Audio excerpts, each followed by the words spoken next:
Assalamualaikum. My name is Mohammad Maslan and I am the student of BA Physics. My topic is X-rays, its detail, its applications as well as uses. First of all, what are the X-rays? X-rays are a form of ionizing radiation when interacting with matter. They are energetic enough to cause neutral atoms to eject electrons. Through this ionization process, the energy of the X-rays is deposited in the matter. Then came the types of X-rays. Types of X-rays. There are two types of X-ray generated characteristic radiation and brain Starling radiation. Detail. Unlike light, however, X-rays have higher energy and can pass through most objects, including the body. Material X-rays are used to generate images of tissues and structures inside the body. These types of rays are used in the they are used in our body to test the tissues as well as structure inside the body, as well as lungs and other the parts of the body. Then came X-rays and another description. X-rays and visible light are both the part of electromagnetic radiation. However, X-rays have very high energy and very small wavelength compared to visible lights, which has very low energy and very high wavelength. The small wavelength of X-rays is comparable to the interatomic distances in the crystal as against the large wavelength of visible light. Since the main focus of structural characterization is to be able to see the spatial arrangement of atoms in a crystal structure, therefore X-rays are more suitable compared to the visible light. This is the advantage of X-rays, which is compared with then the X-rays are compared with the visible light. The following animation should help you to understand the difference in wavelength between X-rays and visible light and their capability to see the structure, crystal structure. That comes the next slide. Applications of X-rays, which are also the part of this topic.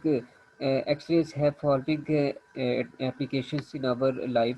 X-rays find various application based on the phenomena it exhibits due to its interaction with the specimen. These phenomena can be classified into following three categories. Absorption. When an X-ray beam strikes the specimen and gets absorbed, this is often used for medical purposes to know about the bone fractures, etc., by passing low energy X-ray through the affected body part. Then came the scattering, which is also the application of X-rays in our daily life.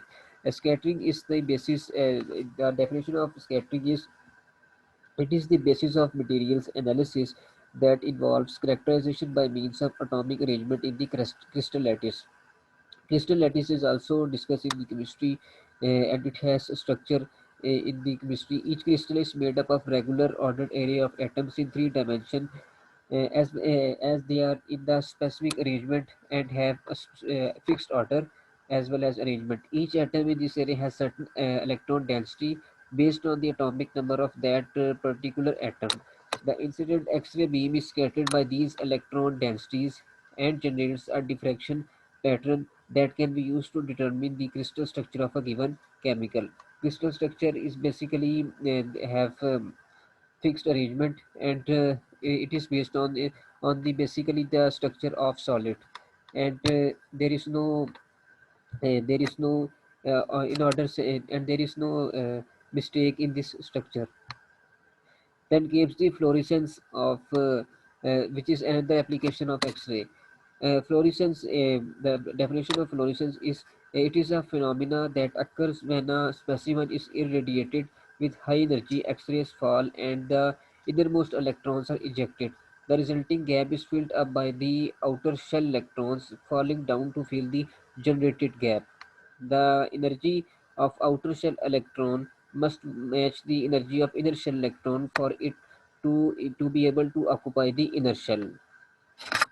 This is the another application of X-ray in our daily life. Basically, it describes the process or phenomena that occurs when a specimen is irradiated with high energy X-rays. With high energy X-rays, in the X-rays which have higher energy, they fall and the innermost electrons are ejected. Both these processes occur and innermost electrons are throughout or ejected. The resulting gap is filled up by the outermost shell electrons falling down to fill the generated gap. Uh, After the process of ejection, the resulting gap occurs. Is filled by the outer shell electrons. The electrons in the outermost orbits uh, fill the resulting gap down to fill the generated gap. The energy of outer shell electron must match the energy of inner shell electron for it to be able to occupy inner shell. Then comes the inner shell electrons and their role. Then comes the next slide. Working of X-rays, which is also very important. They are produced when high velocity electrons collide with the metal plates, thereby giving the energy as the X-rays themselves absorbed by the metal plate. The X-ray beam travels through the air and comes in contact with the body tissues and produces an image on a metal film. Soft tissues like organs and skin cannot absorb high energy rays, and the beam passes through them. Dense material inside our bodies like bones absorb the radiation. X-ray working, which is also X-ray working, uh, much like a camera, the X-ray film develops depending on the areas which are exposed to the X-rays. White areas show the denser tissues such as bones which have absorbed the X-rays. Various black areas on an X-ray represent areas where the X-rays have passed through the soft tissues. Then comes the properties of X-rays. After the working, we are going to discuss the properties of X-rays. The X-rays properties are given below. They have a shorter wavelength of the electromagnetic spectrum. Their wavelength is always very short, requires high voltage to produce X-rays. They are used to capture the human skeleton defects. Uh, Basically, the problems in the human skeleton can be detected, can be checked by the X-rays.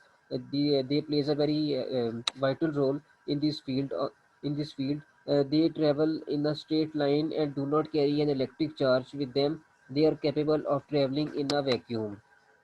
They are capable of traveling in a vacuum, and they are specialized in these. So the X-rays are specialized in these all of the uses which I have given in this presentation. So this is from me.